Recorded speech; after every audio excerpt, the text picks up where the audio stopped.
Our first tip for healthy eating is to eat with the seasons, because I think when something's actually in season, firstly it's going to be cheap, it's going to be affordable, and it's going to be when it tastes its best as well. And so it's actually what you're going to want to eat in terms of fruit and vegetables. And nutritionally, when something's in season, it's good too, right? Absolutely. We've got so much more nutrition because the products are available and able to develop this full complement of nutrition because it's grown in the ground for so much longer.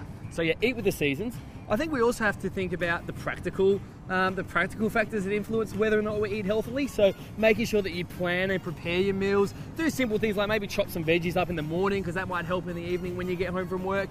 Or also making sure that you've got the fridge stocked with what you actually know you're going to need for that week as well. Exactly right. I think we always try and make more dinner than what we need as well, so that we can package some up for leftovers for lunch the next day. I think it can be a real temptation when you're at work just to go to a vending machine or go to to a takeaway food when you're just in the middle of the day and need something quickly. So if you've got last night's curry or last night's vegetable tagine or last night's salad and you've got that for an easy lunch, there's no excuses. Yeah, exactly right. And I think from an actual raw kind of nutrition perspective, really make sure you get those portions of meat and carbohydrate correct, and make sure that you are really fleshing everything out with vegetables, because we all know that they're low in calories, vegetables are high in fiber, they fill us up, lots of vitamins and minerals, so they really need to be the bulk of your plate. You need to have lots of them. Get interesting with them as well. Don't just do the whole standard lettuce and tomato kind of salad, but make it a bit more interesting. Throw some whole grains in there as well, but absolutely really bulk it out with veggies.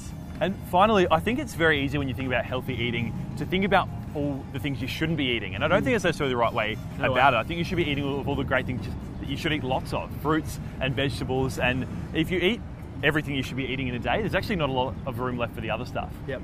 So we've got a much more positive mindset at Sprout. We're always about basically filling up on lots of good stuff. And then when you have a treat occasionally, it really isn't going to matter.